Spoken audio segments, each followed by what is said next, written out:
বিড়ালের মতো 500 বছর বেঁচে থাকার কোনো লাভ নাই। সিংহের মতো 1 ঘন্টা বাঁচতে চাই। আজ আমাকে কথা বলতেই হবে ইনশাআল্লাহ, কারণ আগামীতে আবার আপনাদের সাথে দেখা হবে কিনা আমি জানি না। কথা বলতেই হবে। ক্ষমতায় যারা থাকে, ক্ষমতার মোহে চতুর্দিকে অন্ধকার দেখে, মনে করে আমার পতন আর হবে না। কিন্তু তোমাকে বুঝিবে যে গোকুলে বাড়ি শেষে। গাড়ির চাকা সব সময় উপরে থাকে না। গাড়ির চাকা সব সময় উপরে থাকলে গাড়ি তো চলবেই না। গাড়ির চাকা ঘোরে বলেই তো গাড়ি চলে। সুতরাং এই উপরে তোমার চাকা উপরে এখন আছে বলে, তোমার দলের চাকা উপরে আছে বলে যারা মানুষের উপরে জুলুম করছো, আলেমদেরকে ধরতেছো, মুসল্লিদেরকে ধরে ধরে জেলে ঢুকাচ্ছ, সময় আসবে এমন ইন্দুরের গর্ত অপমানা ফেলবার জন্য। আমার এই কণ্ঠস্বর থাকবে ততক্ষণ আমি বেঁচে আছি। আমার উপরে যদি হামলা করা হয় আর আল্লাহ রাব্বুল আলামিন যদি আমার শাহাদাতের দরজা নসিব করেন, তাহলে আল্লাহর কাছে দোয়া থাকবে, আয় আল্লাহ, তোমার কোরআন আমার সামনে, শাহাদাত যদি আমার নসিব হয়, আমার রক্ত যেন লেলিহান শিখা হয়ে কমিউনিস্টদের জ্বালিয়ে পুড়িয়ে সার খার করে কলেবার পতাকা যেন উড়িয়ে দেয়।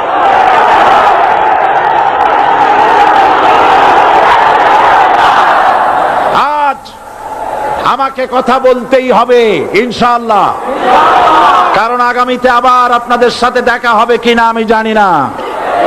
কথা বলতেই হবে।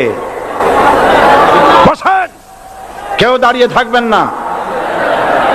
আমি দেখতে পাচ্ছি বাংলাদেশের ভাগ্য আকাশে উত্তর গগনে কালো মেঘ জমা হয়েছে। ঝড়ের পূর্বাভাস লক্ষ্য করছি। যদি মোকাবেলা করতে না পারেন সক্ষম ভাবে, এমন অন্ধকার গাঢ় কালো অমাবস্যার রাত আসতে পারে যার সুবে সাদেক হওয়া অসম্ভব। সুতরাং আপনারা কি কাপুরুষের মতো কাফের মুশরিকদের গোলামি করে মরতে চান? আল্লাহর প্রতি অবিচল বিশ্বাস এবং আস্থার কথা বলেছিলেন শহীদ প্রেসিডেন্ট জিয়াউর রহমান। সেটাকে মুছে ফেলে দিয়ে উনি সেখানে এমন এক আইন মন্ত্রী দিয়েছেন, আমি বলি আমার ভাষায়, সরকারকে ভূতে ধরেছে। ভূতের পা নাকি থাকে পেছনের দিকে, সামনে যত এগোতে চায় তত পেছনে চলে যায়। সরকারে কিসে ধরেছে? ভূতে ধরছে। সরকারের মাথার উপরে চেপেছে বামপন্থীরা। बर्बाद गुलिस्तान के लिए एक ही उल्लू काफी है। गुलिस्तान की हर शाख पे उल्लू बैठे हैं, फिर अंजाम गुलिस्तान क्या होगा? ফুল বাগানের ধ্বংস করার জন্য একটা হুতুম পেঁচা যথেষ্ট, কিন্তু হুতুম পেঁচা বসে গেছে প্রত্যেক ডালে ডালে। ফুল বাগানের অবস্থা কি হবে আল্লাহই জানে। শিক্ষা ব্যবস্থায় 3 নাস্তিক বসা। আইন যাকে দেওয়া হয়েছে তিনি আইনের চেয়ারে বসে সব বেআইনি কথা বলতেছেন। তিনি বলতেছেন ধর্ম ভিত্তিক রাজনীতি চলবে না। প্রধানমন্ত্রী আপনি বলেন নাই আমরা আপনার কল্যাণকামী, যেভাবেই হোক আপনি প্রধানমন্ত্রী হয়েছেন, যেভাবেই হোক আপনি সরকারে গেছেন, আমরা চাই 5 বছর আপনি চালান, কিন্তু ভালোভাবে চালান। যাদেরকে বসাইছেন এই লোকগুলির একটু চেনেন। এই লোকগুলি হচ্ছে তারা যারা আপনার পিতা স্বাধীনতার স্থপতি প্রেসিডেন্ট মরহুম শেখ মুজিবুর রহমান, যার জনপ্রিয়তা ছিল আকাশচুম্বী, সে আকাশচুম্বী জনপ্রিয়তা থেকে মাটির সাথে ধসিয়ে দিল কারা? তাদেরকে আপনি মন্ত্রী বানিয়েছেন। আপনার পিতার যে দশা তারা করেছিল, এরাও আপনার সেই দশা করে ছাড়বে। তার প্রমাণ হচ্ছে মন্ত্রী বলছে ধর্মনিরপেক্ষ ধর্মভিত্তিক রাজনীতি চলবে না। আপনি বলেন নাই, উনি বলেছেন। আপনি প্রতিবাদ করেন নাই। আপনার প্রতিবাদ না করাটাই ওই বক্তব্য আপনি সমর্থন করেছেন বলে প্রমাণিত হয়ে গিয়েছে। ধর্ম ধর্মভিত্তিক রাজনীতি নিষিদ্ধ ঘোষণা করবার মতো দুঃসাহস করবেন না। ধর্মভিত্তিক রাজনীতি শুধু বাংলাদেশে নয়, ভারতে আছে, শ্রীলঙ্কা আছে, মালদ্বীপে আছে, অস্ট্রেলিয়া আছে, আমেরিকা আছে, নিউ গিনি আছে, অস্ট্রেলিয়া আছে, আমেরিকা আছে, ইউরোপে আছে। পৃথিবীতে গণতান্ত্রিক অন্তত 50টি দেশে ধর্মভিত্তিক রাজনীতি আছে। তারা ইলেকশন করছে এবং ক্ষমতায় গিয়ে তারা পার্লামেন্টে অংশগ্রহণ করছে। বাংলাদেশে ধর্মনিরপেক্ষ রাজনীতি আপনি বন্ধ করতে পারবেন না, অসম্ভব। আইনমন্ত্রী আইন পাশ করে নিষিদ্ধ ঘোষণা করার জিনিস পান নাই। আপনি আইন পাশ করে নিষিদ্ধ করুন, সোনার ছেলেরা টেন্ডারবাজি করতে পারবে না, নিষিদ্ধ। মাস্তানি করতে পারবে না, মেয়েগুলারে SMS করতে পারবে না, ফ্রি টক চাইবে। শয়তানি বদমাশি করতে পারবে না, ওজনে কম দিতে পারবে না, খাদ্যে ভেজাল দিতে পারবে না। এইসব নিষিদ্ধ করতে পারবেন না। নিষিদ্ধ করার জিনিস পায় না, ধর্ম নিষিদ্ধ করো। তার মানে ধর্ম নিষিদ্ধ করতে পারলেই বড় বড় বোতল খাওয়া যায়। ধর্ম নিষিদ্ধ করতে পারলেই চুরি করা যায়, ডাকাতি করা যায়, বদমাশি করা যায়। আমার সম্মানিত সেক্রেটারি জেনারেল বলেছেন, ক্লাস 9 এর ছাত্রকে অশ্লীল মামলা দিয়ে রিমান্ডে নেওয়া যায়। এই কাজ আপনারা বন্ধ করে দিন। আমি ছোট্ট একটি কথা বলে বক্তব্য শেষ করব। আপনারা সমস্ত 144 জারি করতেছেন, সব 144 জারি করেন কোরআনের তাফসীরের উপরে। যারা কোরআনের তাফসীরের উপরে 144 চালু করেন, আল্লাহর কাছে জবাব দিতে হবে কিয়ামতের ময়দানে। শেষ কথা বলি, বসেন বসেন, শেষ কথা বলে যাই। প্রধানমন্ত্রী, মাননীয় প্রধানমন্ত্রী, আপনাকে আবার বলি, আমরা আপনার শত্রু নই, আমরা আপনার শত্রু নই। আপনার শত্রু আপনার পাশেই। আজ আমাকে কথা বলতেই হবে ইনশাআল্লাহ, কারণ আগামীতে আবার আপনাদের সাথে দেখা হবে কিনা আমি জানি না। কথা বলতেই হবে। বসেন, কেউ দাঁড়িয়ে থাকবেন না।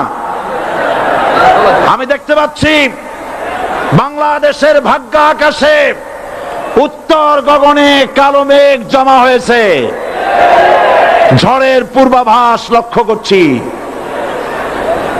যদি মোকাবেলা করতে না পারেন সক্ষম ভাবে, এমন অন্ধকার গাঢ় কালো অমাবস্যার রাত আসতে পারে যার সুবে সাদেক হওয়া অসম্ভব। সুতরাং আপনারা কি কাপুরুষের মতো কাফের মুশরিকদের গোলামি করে মরতে চান?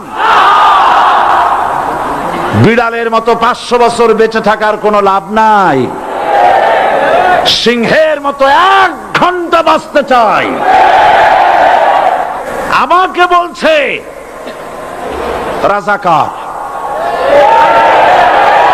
শুনে রাখো, চট্টগ্রামের লক্ষ লক্ষ জনতা, পার্লামেন্টে যখন আমাকে এই কথা বলা হয়েছিল, আমার পার্লামেন্টের কলিগ জাফরুল ইসলাম চৌধুরী বসে আছেন পাশে, প্রধানমন্ত্রী সুদ্ধা, অন্তত 3 শতাধিক পার্লামেন্টের সম্মানিত সদস্যরা সেদিন বসা। 1997 সনের বাজেট বক্তৃতা যখন আমি করতেছিলাম, ডক্টর কুদরতে খোদা, নাম রাখছে কুদরতে খোদা, আসলে গজবে খোদা। এই লোকটি নাস্তিক, ইসলামের চূড়ান্ত দুশমন। তার প্রণীত শিক্ষা ব্যবস্থার যখন সমালোচনা করছিলাম, ট্রেজারি বেঞ্চ থেকে আমাকে বলা হলো রাজাকার। আমি আমার সমস্ত শক্তি একত্রিত করে বলেছিলাম, শুধুমাত্র হিন্দুস্তানের রাজাকারেরাই আমাকে রাজাকার বলতে পারে। আমি বলেছিলাম 1973 সন পর্যন্ত আমি বাংলাদেশের কোন রাজনৈতিক দলের নেতা এবং কর্মী ছিলাম না। আমি রাজাকার নই। আমাকে রাজাকার বলে যদি তাকে প্রমাণ করতে না পারে 10 কোটি টাকার মানহানি মামলা দায়ের করব। আমার এই বক্তব্য সারা দুনিয়া শুনেছে। পার্লামেন্টে আমার এই বক্তব্য রেকর্ড হয়ে আছে। সেদিন 3 শতাধিক পার্লামেন্ট মেম্বারের কেউ আমার চ্যালেঞ্জ গ্রহণ করেন নাই। যে কোনো ব্যক্তি পার্লামেন্টে গিয়ে আমার বক্তৃতা দেখে আসতে পারেন। এরপরে 1997 সনের 7ই অক্টোবর দৈনিক জনকণ্ঠ পত্রিকা যখন আমার বিরুদ্ধে লিখলো, সেই পত্রিকায় সাঈদীর ওপেন চ্যালেঞ্জ 8ম পাতা 1997 7ই অক্টোবর, এত বড় 2 কলামে হেডিং। সেখানে আমি বলেছি, বাংলাদেশের সকল সাংবাদিক, গোয়েন্দা বিভাগ, বাংলাদেশের সকল বুদ্ধিজীবীকে আমি আমার পিরোজপুরে আমন্ত্রণ করছি।